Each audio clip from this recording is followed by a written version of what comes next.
Brilliant. Thanks very much for joining everyone today. And welcome to our 8th and final webinar on the International Deep Dive webinar series. For anyone who doesn't know, I'm Laura Sedgwick. I'm the producer for the Theatre Green Book. Just going to start with a very quick bit of housekeeping before I hand over to Lisa, who is hosting today's session, and our guest speakers. A reminder that captioning is available by Zoom. If you click along the bottom and look for their little button with a CC on it. We are recording today's session just because quite a lot of people weren't able to make it, and we have some international partners who are on different time zones. So that's the purpose of the recording.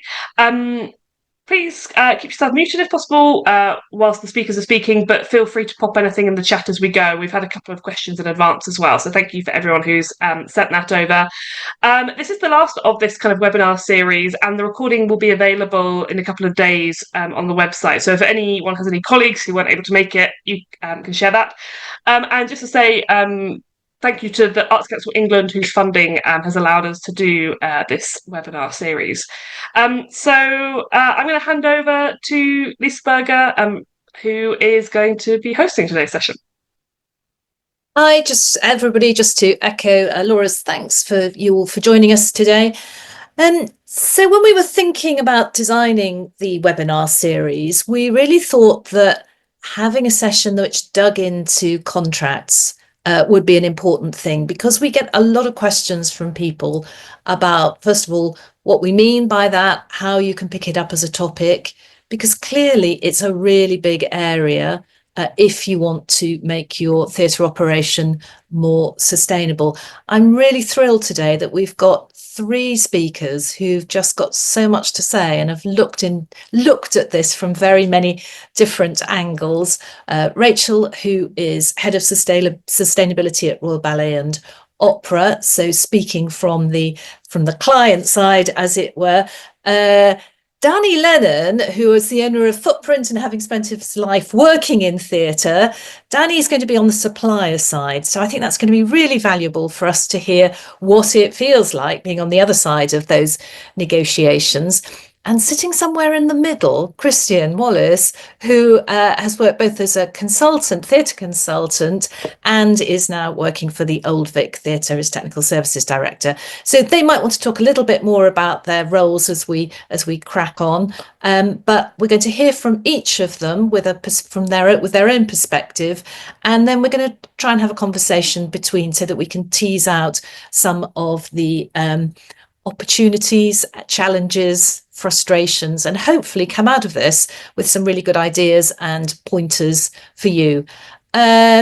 Please, as Laura said, post questions into the chat, and if it's really pressing, stick your hand up and we'll try and see what we can do about that. So without more ado, over to you, Rachel. Lovely, thank you very much, Lisa. I think Laura has got some slides for me. I'm not very good at talking and steering at the same time, so she's in charge. So I wanted to give you a little bit of an insight into the journey. Oh, there's that sustainability word straight off there, that journey that we have been on with trying to gather more information from our suppliers. So Laura, do you want to go on to the next slide? So just to give you a really quick background of the Royal Ballet and Opera, so we are, our main opera house is in Covent Garden. We have 2 other locations as well in Aberdeen, Wales, and our scenic workshops over in Thurrock. As an entire organisation, we have a net zero goal for scopes 1 and 2. So that's our gas, our very tiny fleet of vehicles and F-gases and electricity. We want to reduce those as far as we possibly can by 2035. This year, we also updated our environmental policy to incorporate the Theatre Green Book, and we have set dates at which we aim to achieve our intermediate certification by 2029-30 season, and we would like to achieve advanced by 2035-36. So those are, we're basically using the Theatre Green Book as our guide to try to make us as sustainable as possible. We would like to do it sooner rather than later, but those are our kind of our cut-off dates for achieving that certification. Next slide then, please, Laura. So every year we have to do Arts Council England Julie's bicycle reporting, and as part of that reporting, we come out at around about 6,000 tonnes of CO2 a year. When we look at everything, so Julie's Bicycle, I don't know if anybody else does this, but in the UK, we're required to only report certain categories, and Julie's Bicycle doesn't include in any way our contractors or suppliers. So we have done spend analysis. I'm really sorry if you can hear all that noise in the background. My office has suddenly got incredibly busy. But so we are, we did a spend analysis of our, all of our suppliers and contractors, and we discovered that actually this is accounting for around about 80% of our emissions a year. So it varies year on year, but it's usually around about 80%, which is absolutely enormous. And we don't really have any idea of the nuance of that. We also found that data was very generic. So a spend analysis is basically where you look at where you are spending your money and who you're spending it with. And those contractors are then categorized based on the services that they provide. So anybody who is providing you food services will be given the same emission factor. So there is no way that you can reduce that 80% unless you start to calculate in a different way. So even if you switch to a more sustainable food supplier, you'd still get the same figure. So in order to make that number more realistic and to reflect the positive changes that we had already started to make in choosing more sustainable providers, we then decided to delve deeper.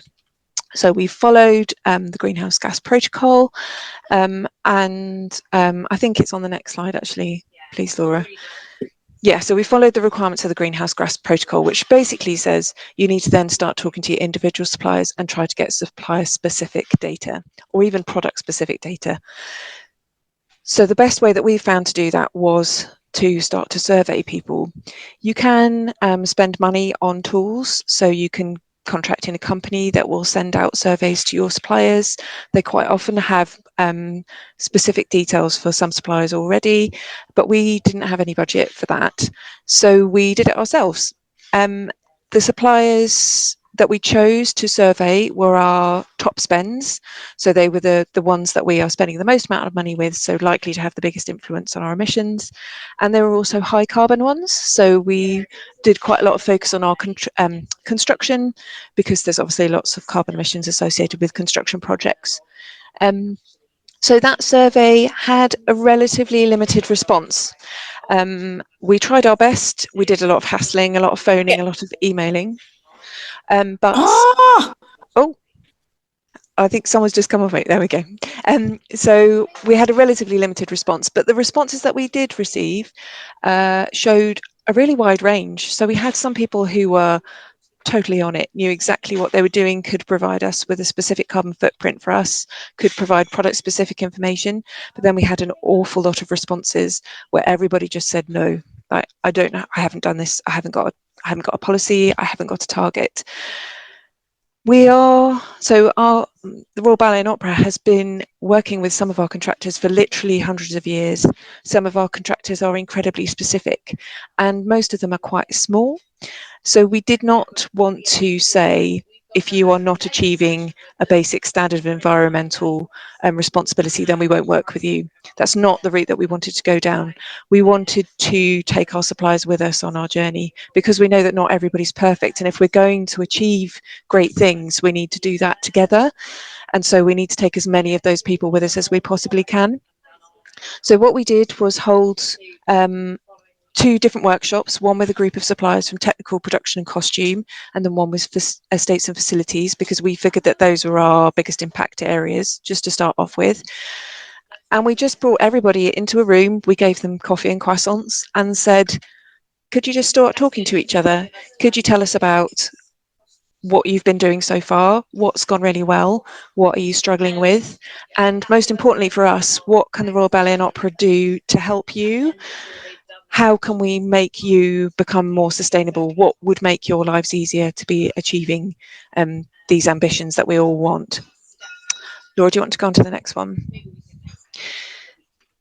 So the results of that workshop were really interesting. First of all, there was an incredibly positive response. We have been asked to do them again, and we did do them again, and we've been asked again to do another one. So that is fantastic, huge amount of engagement. They really relished the opportunity to network with other people who are working for us, other people who are working in this sector.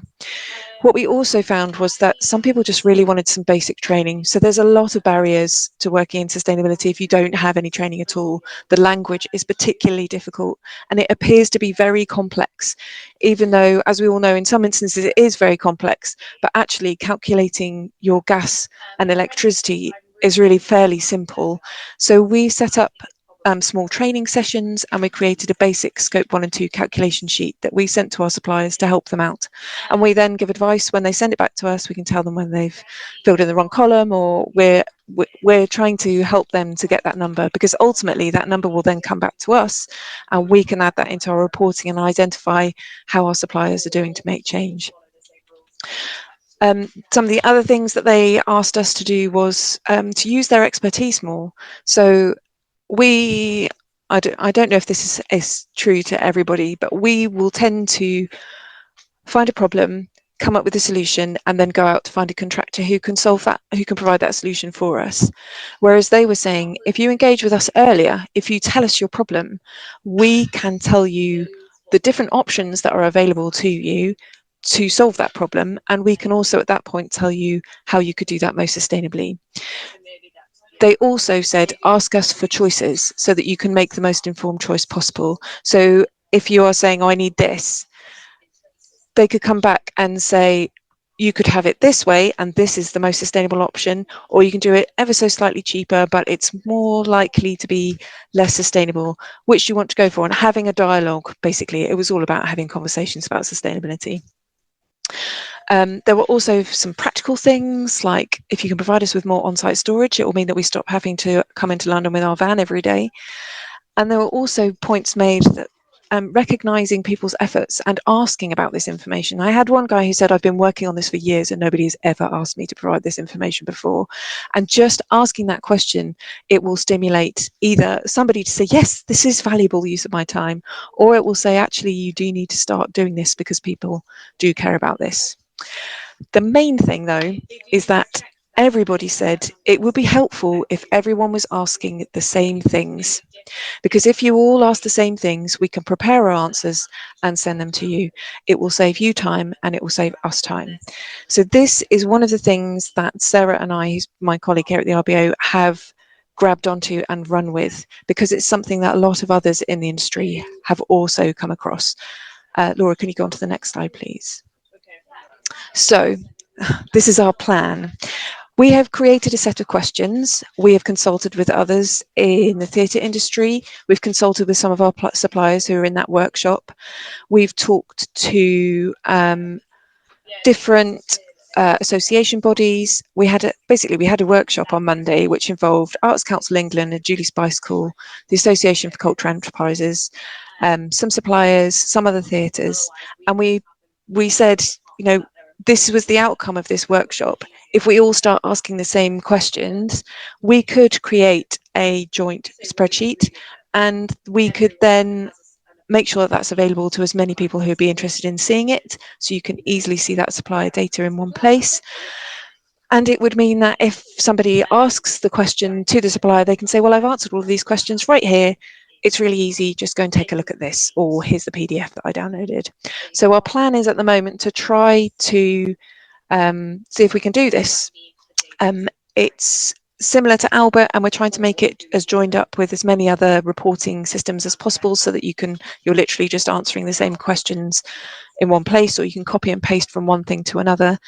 And the plan is that we will be soft testing it in August with some suppliers that we know and other theatres and other museums and cultural sector organisations use. And then we're hoping that we will launch that in September, basically by using the associations and collection of representative bodies to say, why don't you all start asking your suppliers these questions, and suppliers, you're going to ask these questions, please can you have an answer for them? And then we can start to have this conversation in a much quicker and hopefully more meaningful way, because if everyone's asking the same things and moving in the same direction, then we can all start helping each other to get there. And that, I think, yes, was everything I had to say. Thank you. Rachel, thank you. Wow, that's a big piece of work that you've been doing there at Royal Ballet and Opera. Thanks so much for that. Can I just ask you, you spent a lot of time sending a survey out to everybody and then chasing people up. With some of the colleagues on the call here, is there a way now that if you were thinking, if I was short on time, this is how I would do it again? Or do you think you need to be surveying everybody? If I was to do it again, I would involve contract holders much more. So I am an individual, I sit in the estates and facilities team, but I don't have a team and I'm not involved in the vast majority of these contracts. So what I would do is go to the contract managers for each department and ask them specifically for who it is that they work with in their major contracts, because what a lot of the time was spent doing, all the chasing, was where you didn't have a name. So if you're sending an email to an info at, 90% of those didn't get a response. Whereas if I sent it to an individual, I almost immediately got a response saying, oh, I've just passed this on to X. So I would definitely say, don't do this. So I was trying not to bother people. I think I was try not to use up people's time, but actually, if you can have a sit down for 10 minutes with somebody and they just say, oh yeah, you need to talk to Jeff in accounts about this one or whatever, then it will just save time. And also focusing on your big hitters. So your top 100 spend is going to be, well, in our instance, the top 60 suppliers account for 80% of our carbon of that footprint. So going further than that is not necessarily a good use of your time to follow up on those ones. And 60 might sound a lot, but I know that because of all the activity of Royal Ballet and Opera, you've probably got We've got 1,500 suppliers we use a year. Yeah. So that, yeah, the top 60 isn't very many for us. So I think you're saying don't be daunted by the number and maybe. Yes. And did I also hear you say sort of triaging them into different categories is helpful as well? Definitely, when we were workshopping, it was useful to triage them into categories. Yeah. So the questions when they went out all went the same out to everybody, and I would suggest that that's sensible. But when we brought everybody together, it was useful to have people who are working in the same fields. So for technical production and costume, there's still a broad range of people who came. So we had some lighting contractors, we had makeup, we had wig makers, but they are going to have less in common in their business models as they would with our waste contractor or our electricians. So the facilities contractors, they could really feed off each other because they were using similar services, they had similar regulatory requirements. So I would say, yeah, group them is beneficial. Great. Unless you don't have that many, and then just bring them all together. Yeah. Horses for courses, as we say. Right, Christian. Can you take us on in this journey? Absolutely. Thanks. Hi, everybody. As Lisa said, I'm Christian. I'm the Technical Services Director at the Old Vic. I'm also a recovering theatre consultant, having spent about 8 years at Charcoal Blue. So I just wanted to take you through some of the work I did whilst I was at Charcoal Blue, and also now I'm continuing. Going a little bit more sort of granular and having a look and speaking directly with manufacturers of technical equipment and a little bit about that. So let me just fumble around and try and get the presentation up, first of all.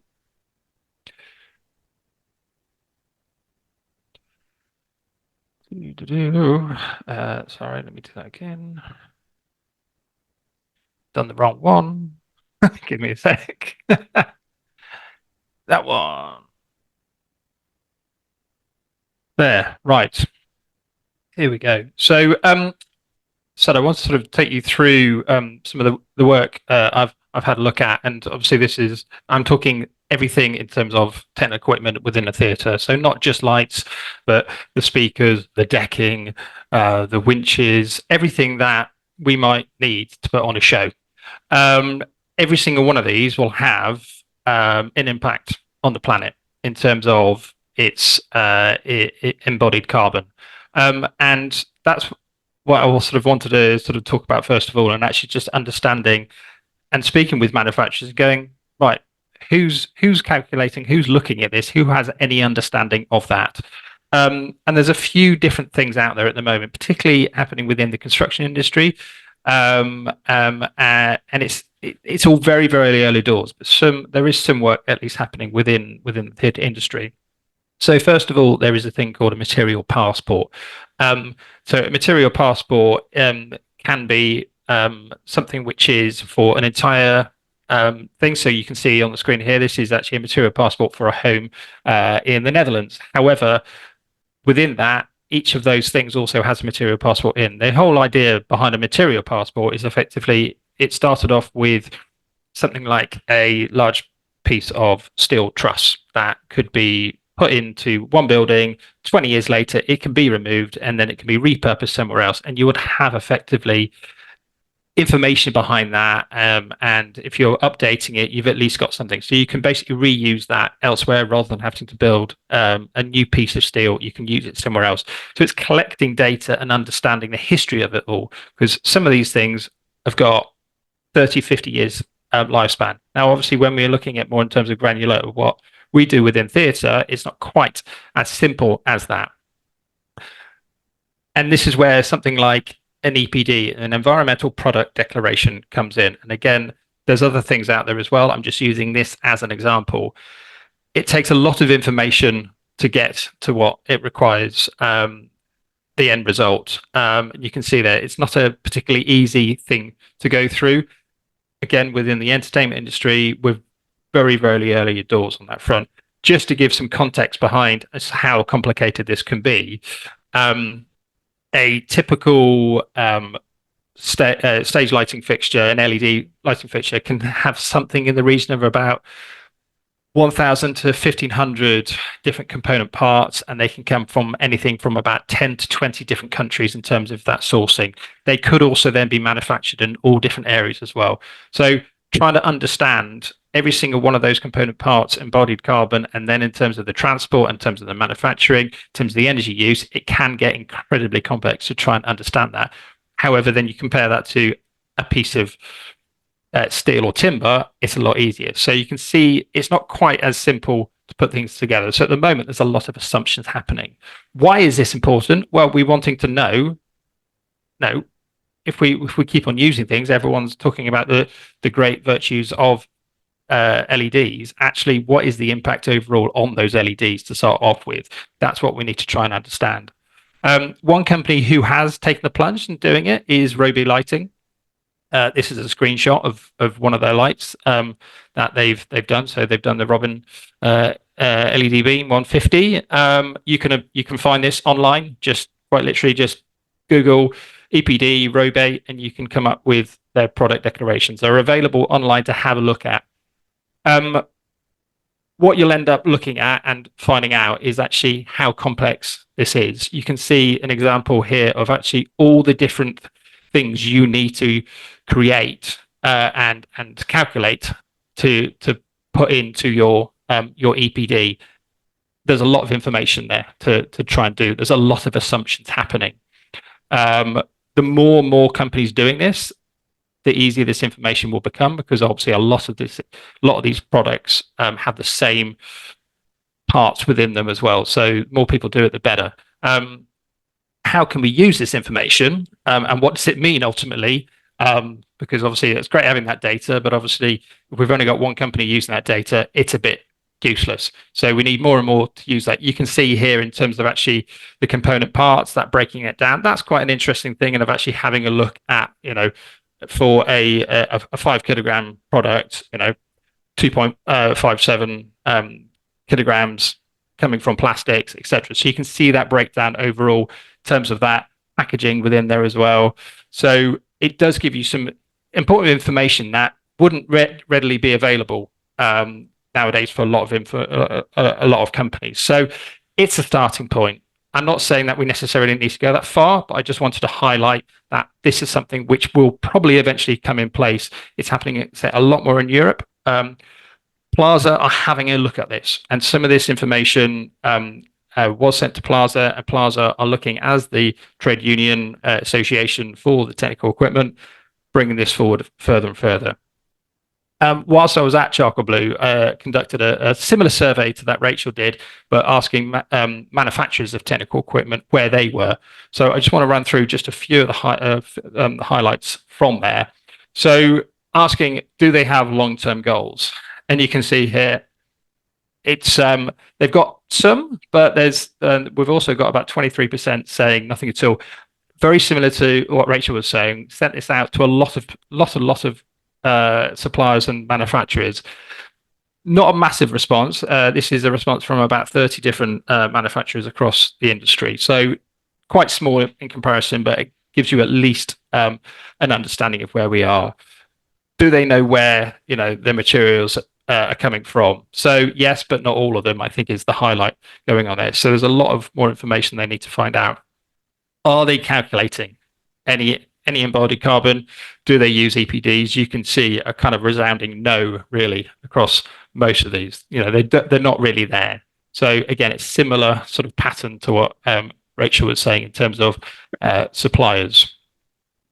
I won't go through all of those different highlights, but you can see a few things on the screen there. Looking at energy sources for factories, that is moving towards, but you do also have some that don't use any renewable sources. This is across Europe, remember, not just within the UK. And designing for disassembly, that's a key thing if we're going to keep on reusing our equipment for as long as possible. Rather than designing something in terms of a linear approach, we actually need to start embracing more of a circular economy approach where we're able to be able to get a product and update that product and be able to replace a part and bring in something else as well. So having a look at that. So there's some really good reassuring things out there that some people are looking at doing that and bringing it further forward. And on that front, there's some really good examples of some products that are now happening out there. So the VL 2600, it's designed so you can change the light engine at the back of it and keep products going for as long as possible. Roby, again, a big shout out. They're doing a lot of this work as well. Transferable light engines. Great work in terms of there.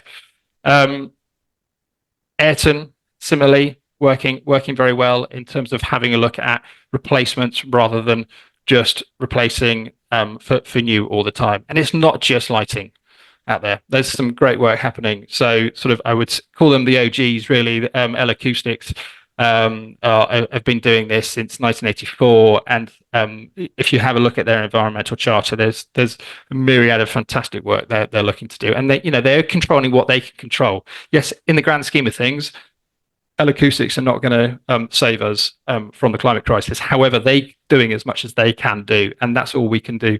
We can ask of all of our manufacturers and suppliers.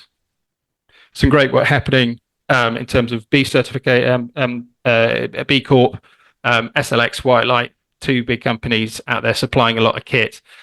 Even things like ISO 14001 as well. So that's a standard which you can put in terms of your suppliers' policy and making sure that they are looking at. That's basically holding a company to account to make sure that they're keeping up their environmental management systems year on year as well. So what's next for manufacturers and suppliers? What standards should we start using? That's happening. What's happening across Europe? Europe are generally always ahead of us in terms of that. We will probably end up having to do that. Yes, I know. I'm going to say Brexit. I thought we would manage to get away with not talking about it, but it's going to be there. We're going to have a look at that, and we'll probably be slightly behind that. But also, how is data collected? Where's it coming from? How can it be used and analysed for us end users? What does that mean?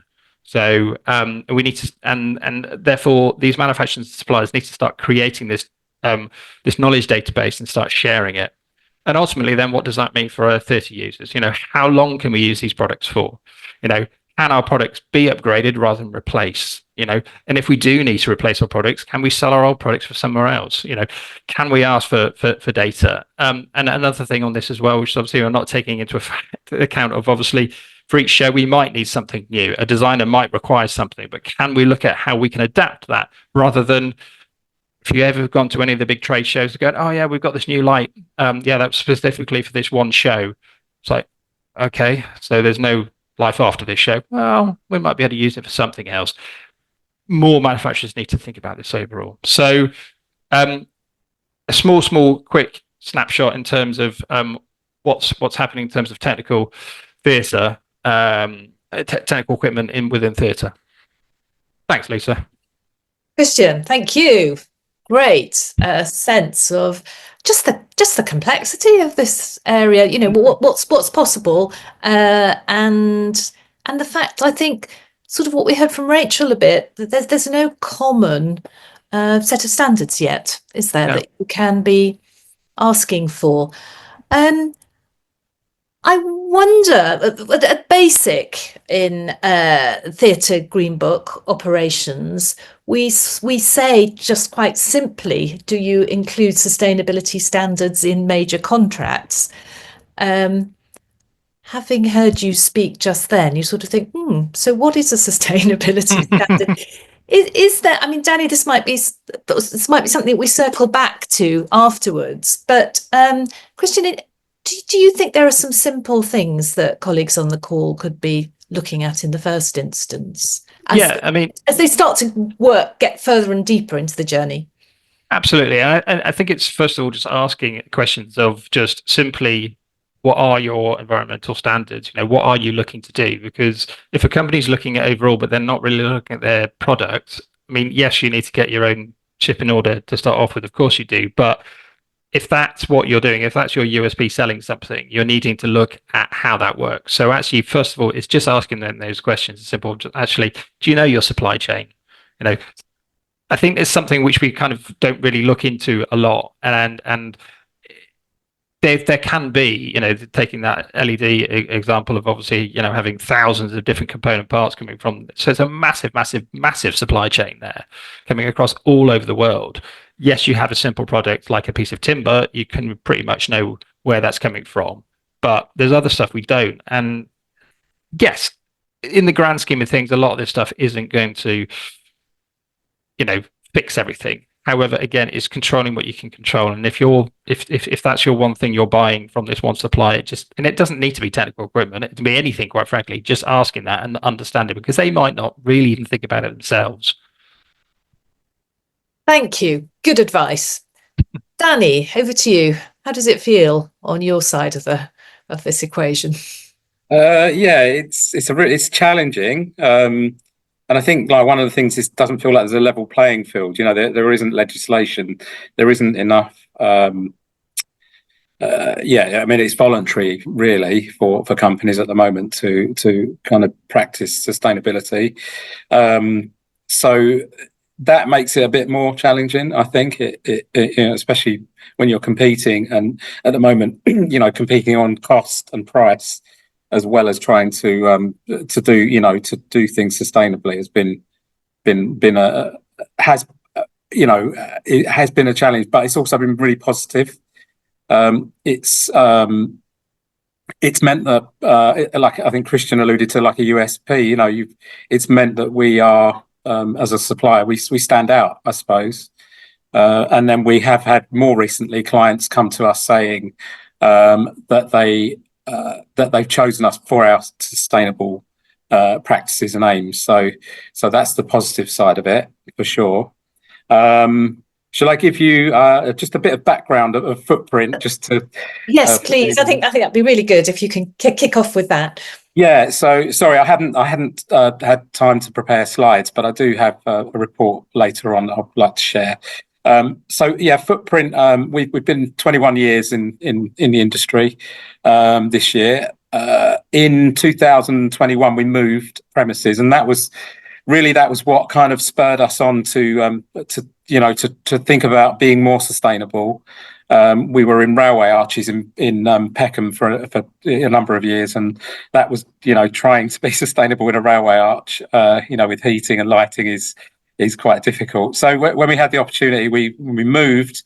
We found a building that was a new building. It was EPCA rated at the time, and it was a shell. So we were able to do the fit out, and, you know, and try and bring in as much kind of sustainability as we could. Things like LED lighting. We were fortunate to have solar panels, which provide around 40% of our annual energy needs, which is a real bonus. And we were very conscious about how we kind of did the fit out and how that kind of would impact us going forward and being able to work sustainably. So the building, within the building, we brought in a wood waste heater. It's not the perfect solution, but the alternative would have been like a gas heater for the workshop. So we've been not only kind of getting rid of our waste, but also then burning, gas on top of it. And we also looked at our kind of water consumption. So we're looking at water heating and lighting. We fitted as best we could. We put LED everywhere, and we have occupation switches so that everything turns off when we're not around. And we developed a water cleaning system, which also kind of recycles the water and for our paint cleaning. And we noticed a big drop in our water consumption as well. So they were some of the things that we were able to do. And as I say, because of the move. We also realised we needed someone else to kind of help us. So we looked at a sustainability certification, and we found a company called Planet Mark, and they helped us with our reporting and data gathering, and having that third party certification was really important, rather than trying to do it ourselves and then say to people, this is what we do. We also have been embarking on the B Corp journey, which is challenging. Again, I think because we're a relatively small business, I'd say a micro business really, for the number of people we employ. It's an expensive and timely process, and it's I think we've worked on it for 2 years now, and we're almost there. But it's kind of, it's trying to squeeze that in, fit that in around everything else. But it actually really helped us. It really helped us understand about how we should be practicing, what we should be doing. And alongside that, Theatre Green Book has been a huge, sort of like guide for us. So that's been massively helpful, having that there. So yeah, really, it's helped us understand what we should be doing, and and understanding also that not everything is possible. That can be quite a frustration, that we'd like to do more, but we can't. But we're always looking, we're always asking questions, we're always searching. And I've got more involved in conversations as well. That was the other side of it. I sort of joined groups, and I've met a lot of people, and get a lot of kind of information and feedback from those people, which is again very helpful to us as a business. So yeah, getting involved. Danny, yeah. you haven't told people what the business is yet, and I think that's you should do the promotional bit. Yeah, I should have said, yeah. So Footprint Scenery. Hopefully the clue's in the title. But we make theatre and scenery for theatre and events and film and TV, mainly theatre these days. That's kind of biggest proportion of our work. And yeah, we're London based, and as I say, there's a relatively small team, but we work on some great projects with some brilliant people. And yeah, so that's more or less us, Footprint. The other thing we do is look at the materials and how, what are the best materials to use, and, do a lot of research into that. Again, that requires talking to lots of other people and connecting, and, the National Theatre have been a massive help with understanding, what materials are deemed good or bad, or, or in between. It's really hard to make sort of a judgment. There's lots of factors that kind of determine whether something is good or not. So we so having that sort of someone to lean on in the background is really helpful for us. And then last year we started to produce reports, so green reports for clients. So that's very much, we've taken the Theatre Green Book, the spreadsheets, and we've used that as a way of producing those reports, so that if anyone we are working on a Green Book show, then we can easily slot that in. But we do it for every job now, and that regardless of whether the client wants it actually. So it's really helpful for us to gather the data and to see what type of jobs are performing well, and starting to understand the reasons why things work and why they don't work as well. So the processes generally it's down to time and money, I'd say, but mainly time. And I think it's kind of understanding that we need more time. I think that was sort of alluded to at the beginning. That's the critical factor there, is being involved earlier on in the conversations. That's now starting to happen. So we're working with we work closely with the Unicorn, so we produce a lot of their shows, and because we've got that sort of longer term relationship, we're able to kind of help out at an earlier stage and offer our kind of expertise, or our sort of knowledge of what would work and what wouldn't work in terms of sustainability. And we had a show last year, Benjamin Button, which is a commercially based show, and we produced a green report for it. And that's what I was hoping to share with you. I don't know if I share the screen. Right, it's not that one, it's this one. Very basic. Can anyone see that? Not yet, Danny. No, sorry, I'm not technology. Let me see. Let me just go back. Share screen. Where is it? That one. Okay. Looks promising. Yes. Great. Yeah, that's we got the it. one. Brilliant. Okay.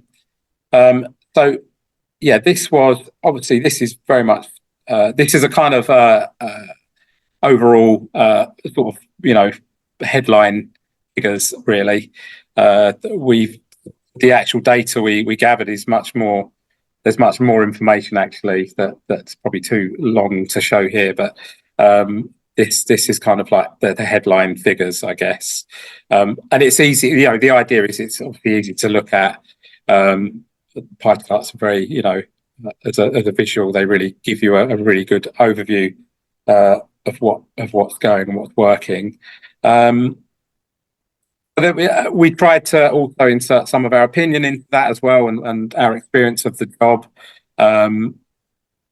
This is quite light on information, but I can show you another slide actually. I don't know if this will work. Can you still see? Could you see that change on the screen? No, we've got Benjamin Button still at the moment. Sorry, new share. Is that how it works? Yeah, I think that's the one. That one. Okay. That right? Yeah. Great. So this is a show we've just completed. This is Hamlet: Hail to the Thief, which was a co-production with the RSC and Aviva Studios. And this was very detailed. There were a lot of materials that we had to track for this. But what we found was what we do is we track our costs, and we found we can extrapolate out of the cost. So when we're putting all our materials into the budget sheet, we can then use that to produce our green report. So, and we're looking at how we kind of integrate that so we don't have to do it twice. So whilst we were hoping to sort of link the Excel sheet so it will kind of update the green report as we put in the materials, if that makes sense. So that's kind of how we've worked in this report. The client, they actually they had the intent of making it a basic green book show. We knew that from the outset. And yeah, you can see there's quite a lot of detail. This is based on the green book. So we were able to send them to report, and then they're able to slot it into their green report. I think we would have actually probably directly done it in the green in the green books if we'd have had that to hand from them. But we'd already produced this, and it was, we said you can easily transfer the data over, so it wasn't a difficult to do. But yeah, you can see here it's there's a lot of information that needs to be fed in. So yeah, I think, and the job was quite long running as well, and it transferred. So there were 2 parts to the job. So it was keeping track of everything was particularly difficult. But I say the success was really doing it through our, because we already tracked the cost of materials, we're able to track what those materials are, the quantities and everything. So that's been hugely helpful there. Kind of, yeah, that's where we're at today, really. This is the sort of point we've got to of helping clients understand, what we're looking to try and achieve is to help clients that may not necessarily engage with the theatre green, but of how it works. And this is the kind of data they can, we can give them to help them understand how they're doing and how they're performing in terms of sustainability. So yeah, that's Danny, you might want to stop sharing now so that we can all come back together, as it were, in a room. And that's extraordinary, that report. And for colleagues on the call who are using productions, you'll recognise how closely that matches the Theatre Green Book categories in terms of reuse and recycling your shows. And I suppose one of the things I just wanted to talk to you about, Danny, is just the cost of that to you as a supplier, and whether you get frustrated at all with the sort of commercial negotiations in terms of what we're asking of the suppliers. As in the cost of producing a report and well, I'm just thinking in time, really, because it's something that you are offering, because I know how passionately you believe in sustainability, so I imagine you're in part doing it because you feel it's the right thing to do. Yeah, I think it was driven by that, but obviously there's a business case and a business need as well, and we do recognise it is really time consuming. But like I said, I think what it has done, it's the positive effect is it's our USP now. It's made us stand out. So it's an indirect way of kind of being paid, I guess, of when we're competing. And now in the last few months, it feels like that's now starting to come into fruition. It's paying dividends back to us, because people recognised, what we do and how we're trying to change the industry, and so that's really what in terms of the business, that's I'd say that was enough for us. We have sort of thought about the idea of wanting to charge for the report, and at the moment, we have offered it as a kind of percentage of the overall, the overall budget of the job, and. But obviously people, they're not going to take it if they don't have to. So, it's difficult. So we just said, we'll do it anyway. And if people request it, we have that information. But also that information is worth a lot to us. It helps us understand a lot more of how it all works, and, and we can feed that back as well. So, we can share that information with other people. And that, it's got far more value than any monetary value. So yeah, that's kind of what we do it. I'm determined to get somebody to talk about the commercial challenges of this. Rachel, I'm sure you'll be up for it. I was just wondering, in terms of when you're procuring contracts, so what we want to talk about here is when you're going out to find a new supplier, a big new supply contract. Something that we stress in the Green Book is that is the moment to put in sustainability criteria. And Rachel, can I just invite you to talk a little bit about that, and whether you then get pushback? Yes, I'd be happy to talk about that, and I totally agree that point.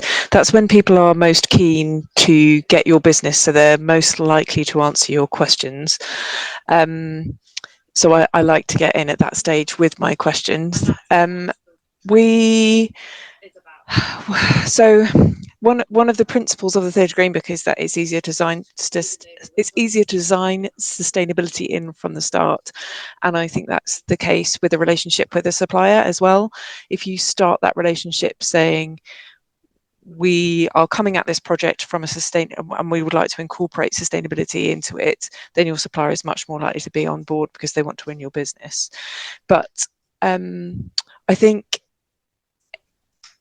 in terms of commercially, when we send out a tender, we request environmental data and we then assess the responses to those, and we give that their responses are judged and weighted. And at the moment we give around about a 10% weighting, depending on the contract. If it's like a waste contract, then it will be higher, but if it's a standard contract, we give around about a 10% weighting to that. And that's been determined because sustainability is important and we need to consider that, but it also shouldn't be the main determinant. So it's still value for money and the quality of the service that will be provided. But if you've got two organisations who are providing good value for money and good service, if one of them is more sustainable than the other, then that will tip it for them. And I feel like in this environment at the moment, that's probably the right way to be. I would hope in the future that wouldn't be the case, but I can't imagine that it ever will, because we're running businesses and we're arts organisations, so we have very limited funding. But yes, I definitely feel like sustainability should be incorporated into that tender process, into those contract negotiations, and you should be.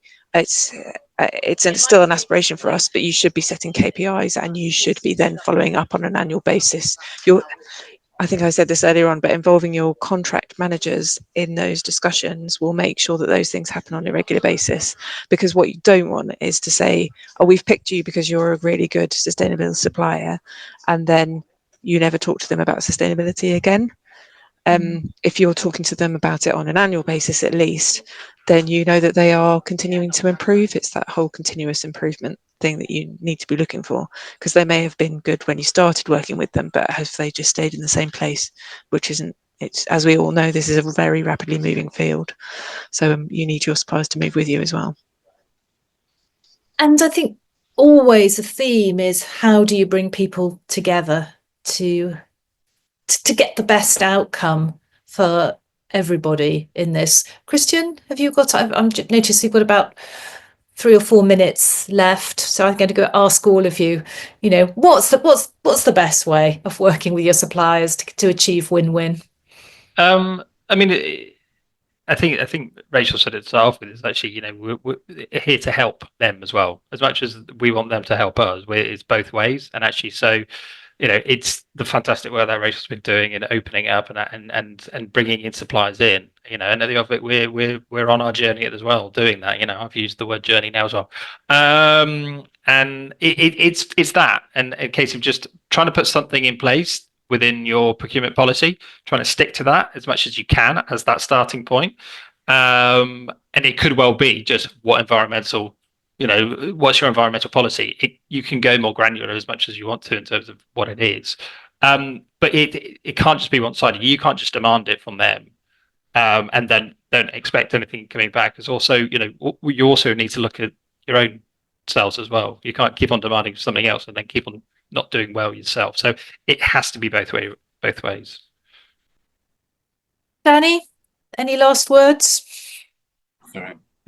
Collaboration, the key one for us. So, you know, and again, that communication back and forth between, you know, our suppliers and, you know, and letting them know what works and what doesn't work. You know, people like Flint's are brilliant because they're already thinking about it and doing a lot, and but giving them feedback on the products as well, it's been really important. So yeah, that kind of two-way conversation, I think. And Rachel, your project. Oh, Christian, did you want to come back in again? Sorry. There's just one other thing. Planning. Get it in. You don't plan, you're always going to end up paying for more. You might not necessarily get the right people. You'll probably end up paying more carbon as well. So plan. There you go. And Rachel, your new collaborative project. Yes, I was going to ask if I can put a plug in. Do your plug. Okay, so there's nothing solid yet, but Laura and I are going to try to develop a basically a Microsoft form that will feed into a spreadsheet that will be held in an unknown place on the internet. And so basically we're just trying to ask as many people as possible to send that questionnaire to their suppliers and then look at the answers on this particular spreadsheet. So trying to get that legwork done for you. If you are interested in participating in either the soft launch or you want to know more details about where we're going to hold it and that sort of thing, then you can drop, if you drop Laura an email, is that all right, Laura? And we will coordinate getting you involved in that process. Or if you want to be involved in any of it at any point more heavily, then let us know and we can start involving you in those conversations. But the plan is basically for everybody to start asking the same questions so that suppliers know the answers already and it saves everybody time. And you're based in London, but as we know through the Theatre Green Book, we have our international network. So please, we can spread this as a really good example of good practice. Yeah, and they are going to be the same questions that everybody will want to know the answer to. We're working with Opera Europa as well, so it's got a European appeal to it. You won't necessarily have to feed into the same spreadsheet, but if you're asking the same questions, then yeah, it doesn't matter where you are, you're going to want to know the answers to those questions. And Laura, thank you so very much for convening the session today. You've posted in the links to the Theatre Green Book, the operations volume. So in there, you'll find the tracker, you'll find the link to the resources, case studies. I'm pretty sure that we've got within there some template contracts as well, and certainly ideas for the sorts of things that you might want to be putting into your contracts and your tenders if you're at the beginning of this journey. And if you've been sitting there thinking, oh, maybe I should have put my hand up because I've got something to offer, it's never too late. You can always send further feedback to Laura, and we always love to hear from people and to get those case studies. So huge thanks to my speakers today, to Danny, to Rachel, to Christian, to Laura, and thank you to you all for joining. And I hope that you're going to go out there now and to be making friends with your suppliers and your fellow TGBers. All the very best to everybody. Thanks so much. Bye-bye.